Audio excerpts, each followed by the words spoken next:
Well, see, Augustine says God is simultaneously intimior intimo meo et superior sumo meo. He's closer to me than I am to myself, and he's higher than anything I could possibly imagine. In this video, you will hear three distinct voices on one big question: who or what is God?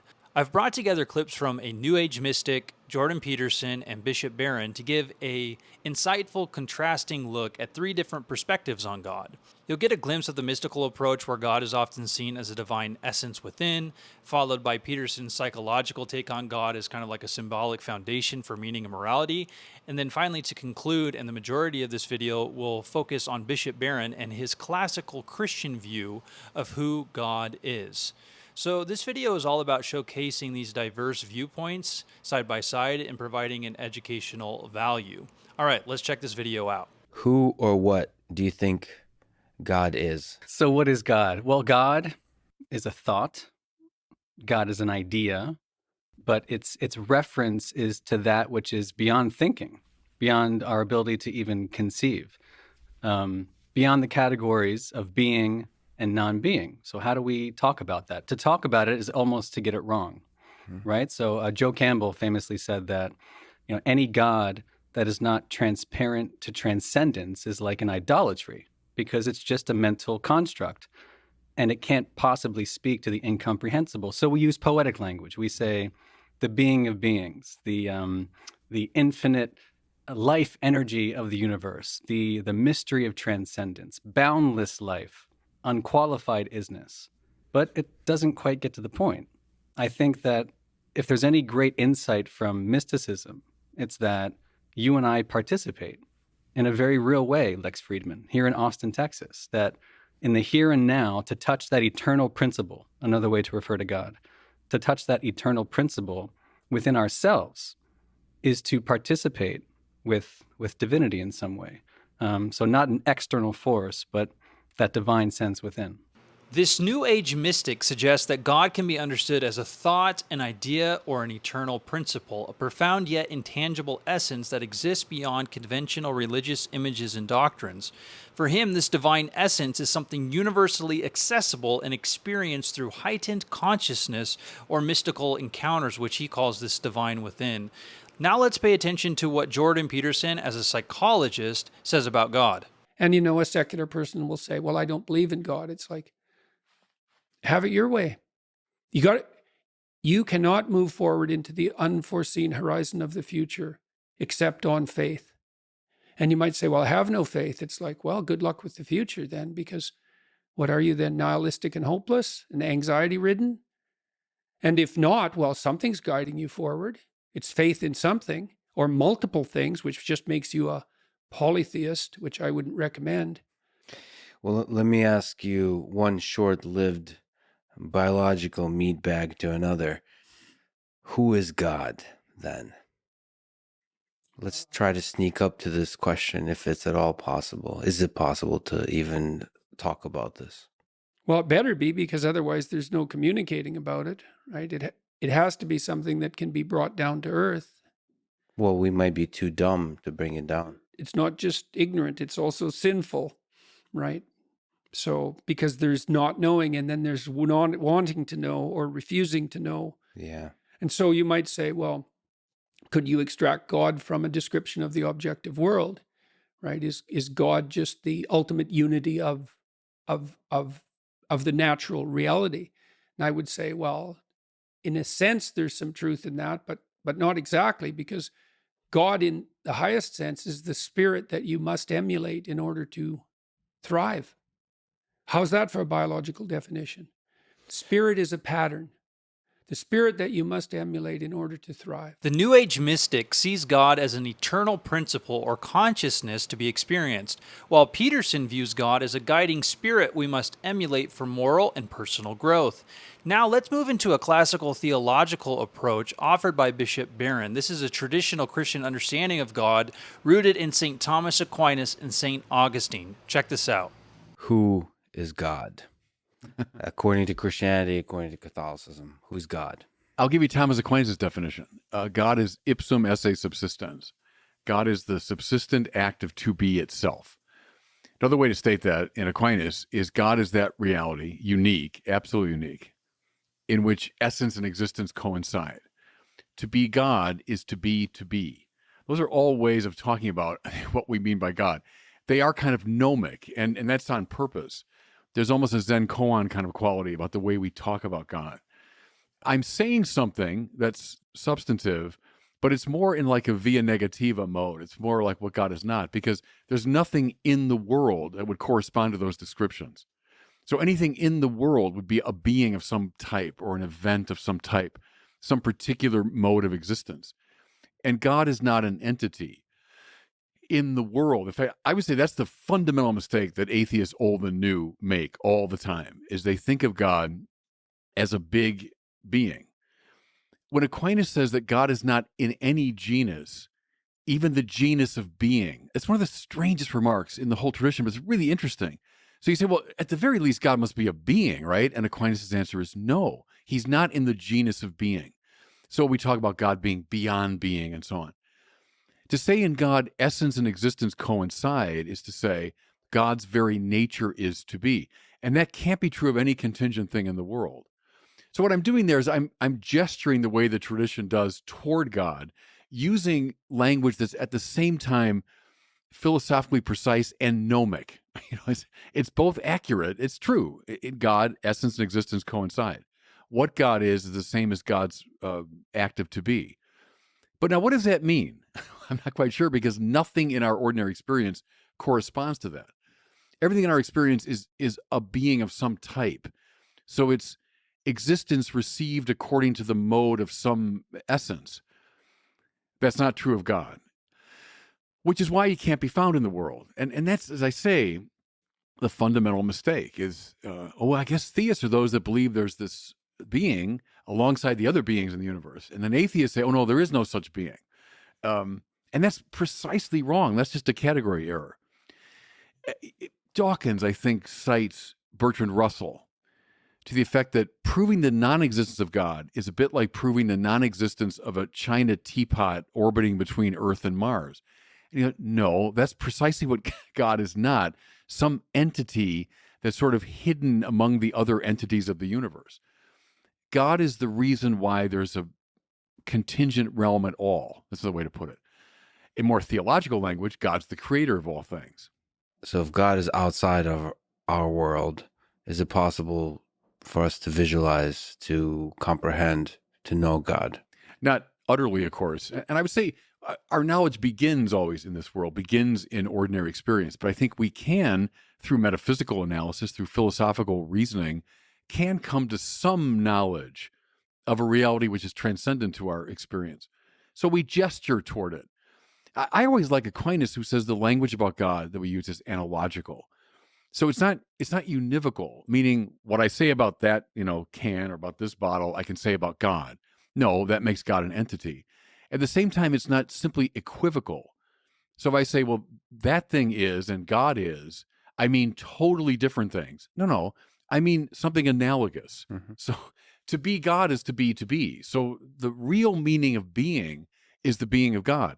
The being of that thing or this thing, or the being of galaxies or subatomic particles, would be analogous to God's manner of being.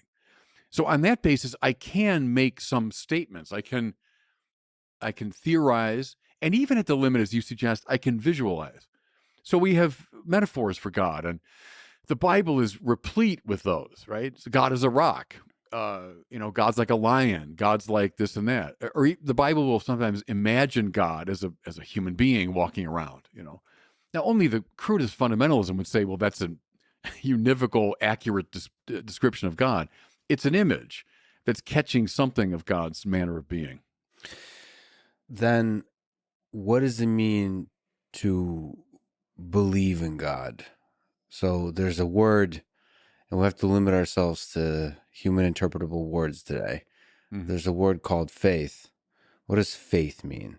So if we can't really directly know God, you kind of sneak up to the idea of God with metaphors. Better, he sneaks up on us. Because I like the language of grace. God's action comes first.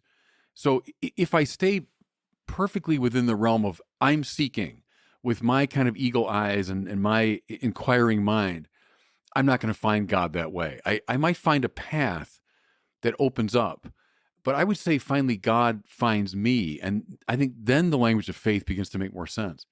I'm with Paul Tillich, though, the Protestant theologian, said the most misunderstood word in the religious vocabulary is faith. Because he said the way we take it usually is something sub-rational. I have proof of this. I really know this, and I only kind of believe that. That's just a personal opinion or impression. But that's to identify faith with the kind of infra-rational, and that's not it. I mean, I don't want something infra-rational. I don't want superstition or childish credulity. So authentic faith is the darkness beyond reason, and on the far side of reason. It's supra-rational, not infra-rational. And that's a very important move. At the limit of what I can know, at the limit of my striving and my vision, there's this horizon that opens up. And I think that's true even in ordinary ways of knowing. There's a kind of a horizon that lures us beyond what I've got. Faith has to do more with that kind of darkness rather than a darkness prior to reason. The darkness beyond the horizon, prior to reason. First of all, the poetry of your language is incredible. To be. I have a million questions. Yeah, go ahead. Well, I do too on this. So first of all, let me just jump around. You mentioned to be a few times. Yeah. What does that mean? Well, to be me is to be a human being, right? Yeah. To be this is to be a table. To be this is to be a microphone. So I'll use Aquinas' language. It's the act of being poured, if you want, into the receptacle of some essential principle. So it's got a ontological structure. It's an existent. It's a thing that exists, but it's existing in a limited way according to an essential principle. God. So, well, what's God? What's God's name? What kind of being is he? We'll go back to Moses now. When the Israelites ask me, what's your name? What should I tell them? And he says, famously, I am who I am. But see, Aquinas reads that as a very accurate remark. So Moses is wondering, okay, there's a lot of gods and there's a lot of things, a lot of entities. Well, which one are you? You got to be one of them. So tell me your name. In philosophical language, give me the essence that receives your act of existing, right? And God's answer blows the mind of Moses and the whole tradition. I am who I am. To be God is to be. So I'm not this or that. I'm not up or down. I'm not here or there. God is that whose center is everywhere and whose circumference is nowhere, as the mystics put it. Now, can I get a clear and distinct idea of that? No. And in a way, that's the whole point. If I could, I'd be talking about a being of some kind. So to be God is to be is to, and that's, Moses, take off your sandals, you're on holy ground. So I'm going to go over confidently and find out what this thing is, this burning bush. I'm going to find out. No. Take off your shoes, you're on holy ground because you're not in charge here. You're not in command. Because if you got shoes on, you can walk wherever you want. You can walk with confidence, but you take your shoes off, you're much more vulnerable. And that's appropriate when you're talking about God, But here's another interesting thing. I didn't think about the burning bush in this connection before, but it's a bush that's on fire but not consumed. Beings are competitive with each other. And so these can't be in the same place at the same time, these two beings. They're mutually exclusive, if you want. But as God comes close to a creature, he doesn't destroy it or consume it, but the creature becomes more beautiful and more radiant, right? And see, compare it to the classical gods and goddesses. When they come bursting into life and experience, things are incinerated and people give way and they're overwhelmed. Then there's this biblical idea of God comes close and sets things on fire, but doesn't burn them up. And that's because he's not a competitive being in the world. If he were a big being, then he'd be competing for space, so to speak, on the same ontological grid. But he's not like that. So God can come close and we come more fully alive. Now we're starting to gesture toward the incarnation. I mean, the central Christian doctrine that God can actually become a human without overwhelming the human he becomes, right? So I mean, that's kind of the next step. But the basic idea of God is non-competitively transcendent to the world. That's another way to get at it. Non-competitively transcendent to the world. So it's beyond being, is the source of being. Right. Let me make it maybe more imagistic. I think a really good analogy would be author to book, right? So, like Tolkien or someone that writes one of these big sprawling novels, and Tolkien's good too because he creates a whole world. He creates a new nature, a new language, new history, all that. Think of the thousands of characters and the plots and subplots and all of it. Tolkien is utterly responsible for every bit of that story, right? Every character, every plot, every subplot, every description. He's completely responsible. He's involved in every nook and cranny of it. But he's not in the story. He's not in the book. You're not going to find him as a character in the book. So that's the category mistake of the atheist in a way is, I'm looking for God. He's a character in this story somewhere. No, he's the author of the story, mysteriously present to every aspect of the story, but not a character in it. Right. He is deeply in the story somehow. He's Right. present, but he's not, even if he is a character, he's not really, the full embodiment is not a character. And people inside the book can't really know about the author. Right.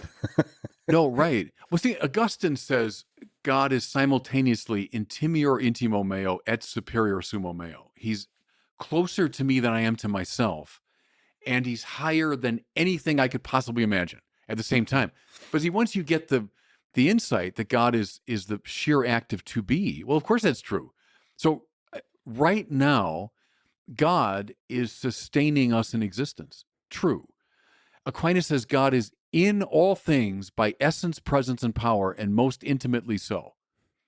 And he's nowhere in this room. Okay, well, where's God? He's nowhere in this room. He's totaliter aliter, we say. He's totally other.